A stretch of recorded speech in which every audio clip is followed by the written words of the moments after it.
Look at the tail of the tape, brought to you by FightNews.com. This will show us a few things. You'll see that Lou Savarese is a bigger man. He's 2.5 inches taller, 23 pounds heavier, 3 years younger, and he has a couple of inches in reach advantage over Evander Holyfield. David, the rules. All right, 10 points to the winner of a round. No 3 knockdown rule or standing 8 count. A fighter cannot be saved by the bell at all. Only the referee can stop the fight. Physicians do have input. And I want to tag that comment that Evander made to Frank. Ladies and gentlemen, from the Don Haskins Center, the road to the heavyweight championship begins right here in El Paso, Texas. Being presented by Main Events in association with Real Deal Events and the University of Texas at El Paso. This is tonight's main attraction. 10 rounds of boxing in the heavyweight division. The judges scoring this bout are Glenn Crocker, Ray Hawkins, and Jerry Wright. Our referee, Jesse Reyes. Introducing first, fighting out of the blue corner. He steps into the ring wearing silver trunks and weighing in at 242 pounds. As a pro, he maintains an impressive record consisting of 46 victories with only 6 losses and 38 of his victories coming by way of knockout.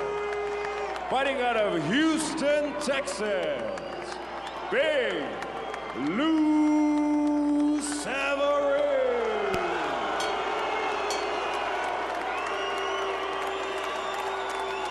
Across the ring in the red corner, he steps in wearing white, trimmed in purple and red, with an official weight of 219 pounds. As an amateur, he was named the most outstanding fighter of the 1984 Olympics, taking home a bronze medal. Since then, he has compiled one of the most impressive records in professional boxing history with 41 victories, with only 8 losses, 2 draws, and 27 of his victories coming by way of knockout. The former undisputed cruiserweight champion, former undisputed heavyweight, and the only 4-time heavyweight champion in the history of boxing. From Atlanta, Georgia, Evander, the real deal Holyfield. Well, David has the feeling of a world championship fight, I'll tell you. I'm psyched. Well, it has consequences on that level for both of these guys if they want to be back. And, you know, they've been there. So, yeah, it should have that feel, and it does. 45. Make sure you protect yourself at all times. Obey my commands. Good luck to both of you guys. Touch left. So with the final instructions of Jesse Reyes, we're set to go. Evander, look at him. Look at the condition this guy's in. Yeah, he's 44. And this guy's 41. He's a mountain of a man, 6'5", 242 pounds, and he can bang. Evander's got to work to the inside of the long jab of Lou Savarese. Let's see how it unfolds. You know the ramifications, the road to the heavyweight title, and it can happen. Lest you think stranger things, as Oliver McCall pulled off a major upset and is back in the thick of things, certainly Evander Holyfield or Lou Savarese can do it. And if either guy can make it a spectacular victory, that will accelerate the pace even more. Lou is slow with his punches. Evander waiting to see what he can do. An excellent boxer, very smart. Wants to avoid fighting outside here, try to get on the inside. And he knows how to do that. When you're the shorter fighter, sometimes it's a good idea to make yourself even smaller. Don't try to make yourself bigger. You want to bob and weave. You want to get inside. You want to get that guy to punch over the top and miss you and then take advantage of being small. Lou Savarese figured that Evander Holyfield wanted this fight to end early, and he would like to extend it into the later rounds. But Lou Savarese dropped Buster Douglas in the first round, so he is still an opportunist. Savarese, big and tall, not doing much here to get things going. And until he does do something to get things going, you'll see Holyfield wait back too.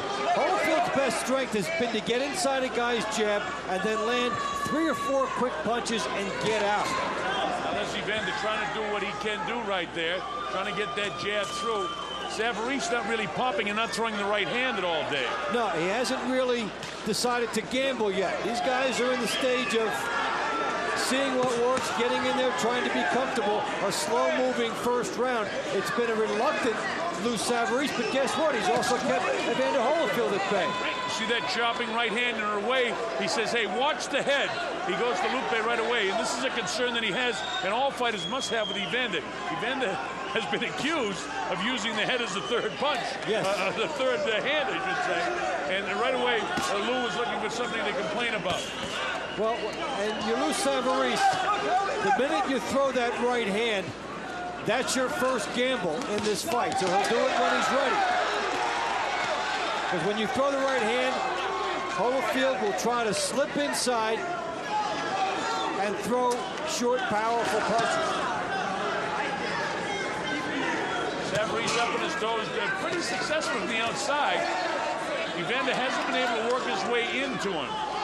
One thing I don't like about Savarese is the big guy that he is. He's wearing those short shoes. He's got those little things that are down around his ankle. I'd like to see a big guy with more ankle support than that. That's a good right hand by Holyfield getting in. The speed getting through the jab of Savarese. A chopping right hand that time by Savarese. And he's cut. Savarese is cut, and you hope that's not the heads. Well, he was complaining about that before the fight, closing seconds of round number one.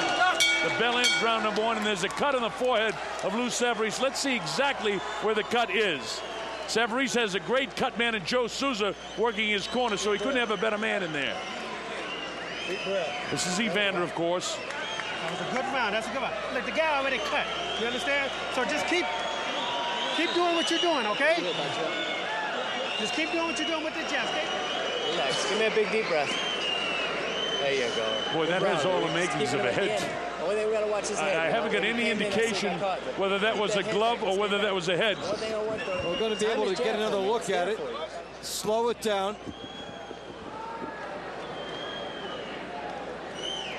It was a left hand that pulled it through. Head came up later, but the left hand opened it up. You're absolutely right, David. I checked with Jesse Reyes, the referee, and Jesse says, yeah, it was by a punch. That's significant, folks. Yes, because if it were to be stopped by that, it's a TKO rather than a technical draw. Remember, inside of 4 rounds, if it's an accidental headbutt, and in this case, it's been ruled by a punch, so that's very significant. As Dave said, it would be a technical knockout victory if that cut is caused the ending of the fight. So he's already cut in the first round of Savarese. Holyfield probably won the first round. There's Holyfield on the assault. He's getting to him.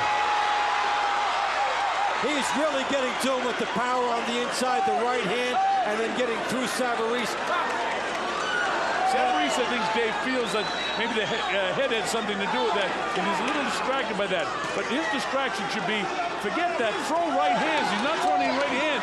He's too tentative. He's got to get into the fight. Holyfield has his juices flowing. Savarese doesn't have his juices flowing yet. Now here he goes, trying to get into it a bit more now, with a minute gone in round number 2. Savarese up on his toes, trying to do something, but he needs to go with some right hand lead power shots. You know what he's got to do? He's got to get mad. His right hand looks almost awful on the inside. And he is now trying to pick it up just a little bit. But this is where Evander loved to fight in here. Go ahead, jostle around. Sooner or later, he'll work a hand free and crack you with an uppercut. And he'll get 2 shots in because Holyfield has always had the good speed on the inside. This is what Savarese has to do. Jab and then try the right hand off the jab. And then maybe get Holyfield to come in and sucker him into an uppercut. But he has to start with the jab. Lou looks to me like his jaw's hanging down, like he's trying to suck in some oxygen too. We mentioned a couple of times this evening, and it is significant.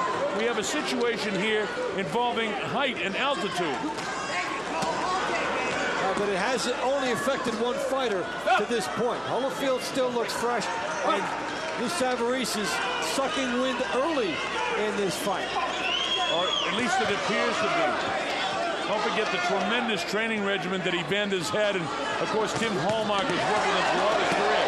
Here's Lou picking up the pace, but nothing really landed. Back comes Here's Holyfield now with an overhand right of his own.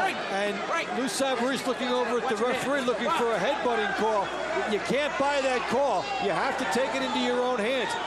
Do the uppercut, push the guy off if you don't want him inside with your head. Double jab, that will keep him away too. Yeah, he's not double jabbing. He's not throwing enough right hands. He's not getting rough enough. Listen, Johnny Ruiz went to the Evander Holyfield School of Rough Fighting, and he passed at magna cum laude. And all three of those fights were tough, hard fights. They're inside fighting, but you got to fight this guy tough. If you let this guy come in the way he can, Evander will just outmuscle you. And that's pretty much what he's doing to Lou Savarese to this point. Looping right hand, cracks Savarese. Savarese now hangs on.